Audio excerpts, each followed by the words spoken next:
Shalom Haverim.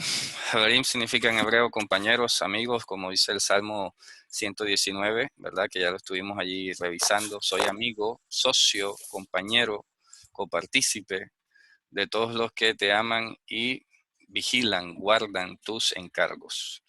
Eso es de donde viene la palabra Haver y plural Haverim. En esta ocasión vamos a continuar nuestro tema sobre Ruach HaKodesh y lo vamos a hacer ahora desde la perspectiva del Evangelio. Pero me pareció bien pues hacer una grapa, digámoslo así, para revisar algunas ideas que estaban pendientes por decirse. Aquí en primer lugar, el Evangelio está en Isaías, por ejemplo, en 52:7, cuando dice, cómo se han hermoseado sobre las montañas los pies de él, Mevaser. Mevaser es lo que ha sido traducido en griego como evangelizomenon o evangelizomenu, es decir, evangelizomenu, el evangelizador, el que hace escuchar la paz, el Mevaser Tov, que sería evangelizomenon agatá, el anunciador, el evangelista del bien, ¿verdad? El que hace oír la salvación, el que le dice a Sion, tu Dios reinó. Entonces tenemos que la palabra evangelion sale, por ejemplo, ya en Isaías y equivale a la expresión hebrea del Mevaser o el Mevaser Tov. Y de ahí la expresión que he utilizado acá en hebreo como Betzorat Tov para referirme al evangelio o el anuncio del bien. También se puede decir Besorá solamente y yo diría que estaría bien. Ahora bien, vamos a empezar en materia. En primer lugar, traje aquí vuestros ojos una página del Diccionario Teológico de Gerhard Kittel, donde se habla, ¿no?, sobre qué significaba la palabra hagios o santo para los antiguos griegos. Aquí tenemos que dice en griego y en escritos helenísticos o helenistas. La antigua palabra griega hagos significa el objeto que debe ser temido o respetado. O sea, que es un sustantivo, tiene el carácter de sustantivo, ¿no? El objeto de ser temido, el propósito de ser temido, sea en el sentido de reverencia o en el de aversión. O sea porque seas devoto de o porque te cause una aversión, te da miedo acercarte. Eso es más o menos. El adjetivo hayis, estoy leyendo aquí en esta parte, el adjetivo hayis se aproxima al sentido de kataros, que es puro o limpio. Fíjense ustedes, ¿no? Estos sentidos griegos que tenía la palabra. Desde el tiempo de los dramatistas áticos de la tragicomedia, este sentido se convirtió en menos cercano a hayos y de lo que era para hagnos, que eran palabras de la misma raíz. ¿De acuerdo? Lo que está relacionado con un adjetivo verbal. En este caso, el verbo hazo en griego significa recogerse, como cuando algo te produce recogimiento, ¿no? Te produce como una especie de sobrecogimiento, también se puede decir. Y usualmente se encuentra en la voz media azomé. Este verbo no se utiliza en lo absoluto en la Biblia. ¿Okay? Así que quise destacar lo que significa para los griegos la palabra hayos, que es la que luego en la Septuaginta, como vemos en esta página de la concordancia griego-hebreo del Antiguo Testamento de Hach-Redpat, aquí sale la palabra hayos y, como se pueden dar cuenta, tradujo 21 conceptos hebreos que son diferentísimos uno del otro. Pero el griego tenía tan poco vocabulario para explicar tantas ideas hebreas que lo que hizo fue, bueno, vamos a usar hayos para todo este cúmulo de términos y ya pues con el contexto se aclarará de qué se trata. Entonces es hermoso, por ejemplo, encontrar que hayos se utilizó para Eloah en hebreo, ¿verdad? Se utilizó para Bad Kodesh, que sería las telas de la santidad, para Barar, que es puro o limpio, como lo habíamos visto, Zebul, que significa la morada divina, Tahor, que significa lo que ha sido traducido como puro, limpio, Mikdash es el santuario, Nazir es alguien que ha sido consagrado, al que no se le puede tener contacto con cosas impuras o algo así. El Nezer es la corona que se hacían con el cabello como Zanzón.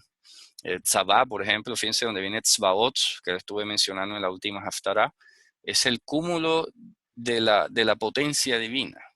tzavá, que traducen como ejército. Tzur es roca, tzafán es esconder, kadosh es apartado, distinguido, donde viene kedoshim.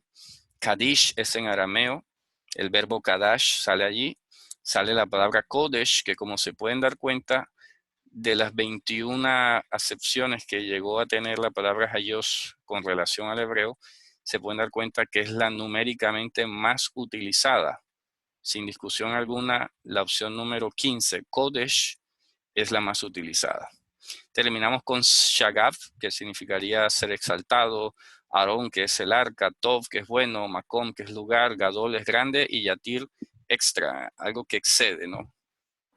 Entonces se pueden dar cuenta que la palabra Hayos se utiliza para muchos conceptos distintos en hebreo, porque repito, el griego era una lengua muy pobre en términos de espiritualidad.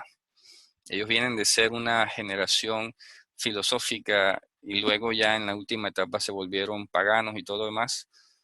Entonces no tenían muchas terminologías que pudieran explicar la teología de la Torah. Y eso es fundamental que lo tengamos muy claro. Entonces, ¿qué ocurre? Vamos a seguir. En ese sentido, aquí hay más citas. Miren, 15, 15, que es Kodesh, todo esto es Kodesh, Kodesh, Kodesh. Y están todas las citas del Antiguo Testamento donde aparece la palabra. Y aquí tenemos en grande la captura, ¿no? Hayos, Eloah, que es Dios, y ya lo expliqué todo lo demás.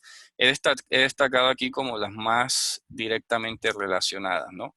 Y fíjense aquí que, por ejemplo, al dueño, al amo de la casa, como dijo Jesús, si al amo de la casa, que en hebreo se dice Baal Zebul, Zebul es una de las palabras para Kodesh, para Hayos, santo. Si al amo de la casa, si al amo de la santidad, se le llamó Beelzebub, el amo de las moscas, ¿cuánto más le dirán a sus hijos? Es un juego de palabras interesante, ¿no? Que solía ocurrir en hebreo cuando tenías una confrontación. Te trataban de hacer juegos de palabras. Bien, entonces repito, Hayos es la palabra que ha sido traducido como santo, pero en realidad equivale la mayoría de las veces a la palabra Kodesh, que bien nos vincula con Eloah directamente, que es Dios, con Tov, que es bueno, que es Dios solamente, porque sabemos que solo Dios es bueno, y así sucesivamente. Está muy relacionado con Dios directamente. Ahora bien, como les decía ahorita antes de empezar, el Ruach HaKodesh en el Testamento de los Antiguos, el Ruach HaKodesh o Espíritu Santo en el Antiguo Testamento. Yo quisiera que alguien, por favor, de ustedes, no sé si José esté allí disponible, lea Isaías 63, 10 y 11. En esos dos versículos de Isaías sale la expresión Ruach Kodsho, que sería la presencia o el poder de la santidad de Él, o sea, de Dios. Si lo tienen a la mano, Isaías 63, 10 y el 11.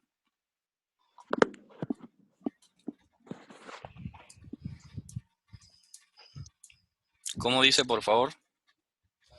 O quien lo tenga a la mano, no sé, ¿quién se ofrece a leerlo? Isaías 63, 10.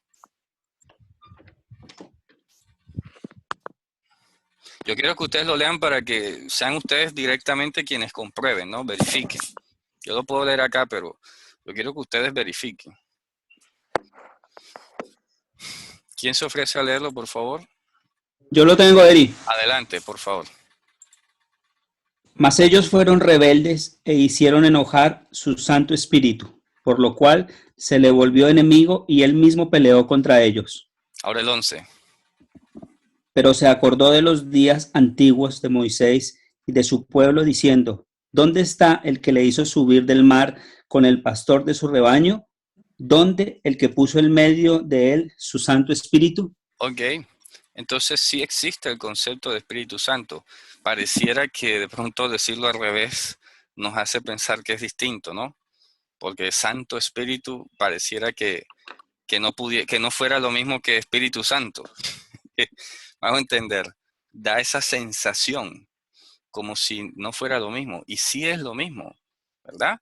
Dice, y ellos se rebelaron y entristecieron a Ruach Kodsho, es decir, a la presencia de su santidad, al poder de su santidad.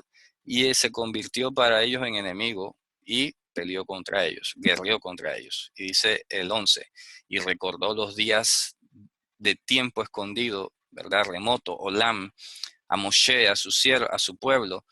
¿Dónde está el que los hizo subir del mar? El que pastoreaba, ¿verdad?, a su rebaño. ¿Dónde está el que puso en medio de él a la presencia de su santidad? O sea, al que puso en medio de él al Espíritu Santo, a su Espíritu Santo. ¿Por qué el traductor castellano no pone su Espíritu Santo? ¿Acaso no concibe el traductor que haya Espíritu Santo en el Antiguo Testamento? ¿Me explico? ¿Acaso será que el traductor no concibe que pueda existir y que Dios haya puesto el Espíritu Santo en medio del pueblo de Israel? ¿Sí se dan cuenta? Entonces es el traductor el que empieza a causar una separación sutil, lingüística, entre el Antiguo Testamento y el Nuevo Testamento. Fíjense que esta expresión, no contristéis al Espíritu Santo, es la que sale aquí en Isaías 63:10. Y ellos se rebelaron y contristaron a su Espíritu Santo. ¿Por qué no pone así el traductor? ¿Por qué no pone a su Espíritu Santo, sino a su Santo Espíritu? Ya pareciera que ese shift, esa inversión lingüística, como que, eso es otra cosa distinta de la que vamos a hablar acá después. ¿Ya? O sea que no. Vamos a ver en el Salmo 51:13, que también lo alcanzamos a leer, pero creo que pasó desapercibido, pero hay que enfatizarlo. Y ahora les voy a mostrar esos 3 versículos en griego que tenemos aquí abajo, que equivalen a lo que estamos leyendo en hebreo acá, y se dan cuenta que es la misma expresión la que sale en el Nuevo Testamento. ¿Qué dice el Salmo 51:13? ¿Lo leo? Sí, por favor. Entonces enseñaré a los transgresores sus caminos. Y Perdón, perdón, léete de pronto el siguiente, creo, el anterior, el 12. No me el 12, arrojes, no me arrojes el de tu... 12, ¿Sí? vuélveme el gozo de tu salvación y Perdón. espíritu noble me sustente. No, no, es el Es que el dice... 12. No, no, perdón, es el que dice, no me arrojes de tu presencia. ¿Cuál es? El 11, no me eches de delante de ti y no quites de mí tu santo espíritu. No quites de mí tu Espíritu Santo. ¿Ya ves? No quites de mí tu Espíritu Santo, pero siempre ponen es tu Santo Espíritu, tu Santo Espíritu. Y eso, créanme, que inconscientemente crea una separación. Es como esa separación mental inconsciente que se crea cuando tú terminas de leer Malaquías y enseguida te dice la Biblia San Mateo. Tú te dices, ¿y por qué no ponen San Malaquías? ¿Por qué no ponen San Isaías, San Ezequiel, San Josué? Solo son santos los del Nuevo Testamento. Qué extraño, ¿no? ¿Me explico? Esas sutilezas lingüísticas, repito, van haciendo ese cortocircuito que luego se vuelve una muralla, un iceberg que no nos permite entender. Soy claro en esto, ¿verdad? Entonces, repito, la expresión Ruach HaKodesh en griego, tanto en Isaías 63:10 fue traducida como Topnefma Tohayon. Aquí lo tenemos también Topnefma Tohayon. Y en el 51:13 vuelve a aparecer Topnefma Tohayon. Es decir, lo que se suele traducir en el Nuevo Testamento como Espíritu Santo. O sea que sí existe el concepto de Espíritu Santo en el Antiguo Testamento. Que no se diga que no, ¿ok? Que no se diga que no. Sí existe. Hay 3 versículos que lo sustentan. Aparte de todo lo demás que se puede decir, pero yo quise ser súper literal, que sea exactamente la misma frase para que no digan que estoy como interpretando o acomodando. No, es exactamente la misma frase. Así como aparece en Isaías en griego y en el Salmo en griego, así sale en el Nuevo Testamento. Entonces no se puede decir que es interpretativo, que es que yo lo estoy viendo al revés, que como yo sé que Ruach HaKodesh equivale a Nefmatohayon, hombre, ahí lo sé por la Septuaginta. No puede ser entonces que cuando tradujeron la Septuaginta, ellos todavía estaban pensando en otra cosa diferente de la que pensaron los escritores del Nuevo Testamento al usar la misma palabra. Hombre, ya eso sería bastante complicado. Yo la verdad, si alguien me sale diciendo eso, hombre, yo hasta allá no llego a la discusión. Yo cierro la discusión aquí, porque si tú me vas a decir que con esa misma palabra ellos entendían otra cosa totalmente diferente de la que entendieron acá cuando se escribió y cuando se tradujo al griego, hasta ahí llegamos. Hasta ahí llegamos, o sea, no tiene sentido discutir, ¿verdad? Entonces le estoy presentando evidencia objetiva, repito, de que el concepto sí existía tal como se escribió en el Nuevo Testamento. Y el problema es que el traductor ha hecho una trampa lingüística allí, una trampilla, que no te ha permitido leer la expresión tal cual, Espíritu Santo, sino Santo Espíritu, como si fuera una cosa distinta, ¿no? Claro, eso impacta, porque entonces tú dices, o sea que ya existía el Espíritu Santo antes. Eso no es un concepto exclusivo del Nuevo Testamento.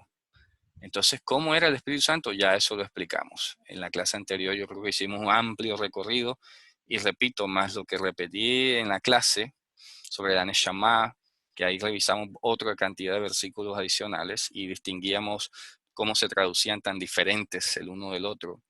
Yo creo que es una información completamente clara en ese sentido.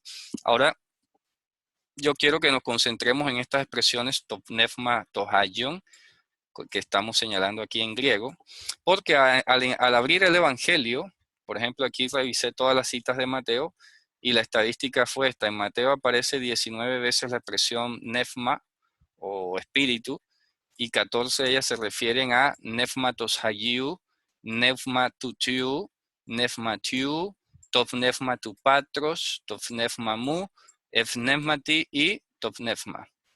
Es decir, Espíritu Santo, Espíritu de Dios, Espíritu del Padre, Espíritu mío, en el Espíritu, el Espíritu. Así es como se traducen estas palabritas que están aquí en griego. Entonces vamos a revisar Mateo. Yo les voy a ir más o menos indicando de lo que está hablando aquí, ¿verdad? Dice que en el 1.18 de Mateo se halló de que estaba estaba embarazada del eknefmatos hagiu, ¿ok? A partir de Ruach HaKodesh. ¿Por qué sabemos que es Ruach HaKodesh? Porque ya lo revisamos anteriormente. La misma expresión Nefmatos Hayu es la que se utilizó antes en la Septuaginta y en las 3 citas que vimos en los profetas y en los escritos, ¿verdad? Entonces estamos diciendo que María queda embarazada de Ruach HaKodesh, es decir, por el poder o a través del poder de la santidad. No es que el Espíritu Santo como una persona vino y la embarazó. ¿Ok? No es que vino y no sé, tuvo alguna especie de fecundación allí de ese óvulo y entonces ahí fue donde se produjo esa unión hipostática Dios-hombre y todo lo demás. Si empezamos a entender que viene hablándose desde la antigüedad de Ruach HaKodesh, que es el poder de la santidad, estamos viendo que María concibió por el poder de la santidad, no por el Espíritu Santo. ¿Ya? Como si fuese una persona de la Trinidad o algo así por el estilo. Viene hablando del mismo poder que Dios había manifestado en la antigüedad, de Ruach HaKodesh, no quites de mí tu Ruach HaKodesh, etc. Y fíjense ustedes, nunca se habló de que haya sido una persona, como ya lo revisamos. Siempre se está hablando del poder. Es más, y me dio muchísimo gusto que en Lucas en particular, de los 4 evangelios, cuando lo revisé, es el que más insiste en relacionar Ruach con Dynamis, que es potencia, que también lo alcanzamos a revisar la clase anterior. ¿Ok? En el 1.20, ¿verdad? Dice, porque dice, no temas a recibirla porque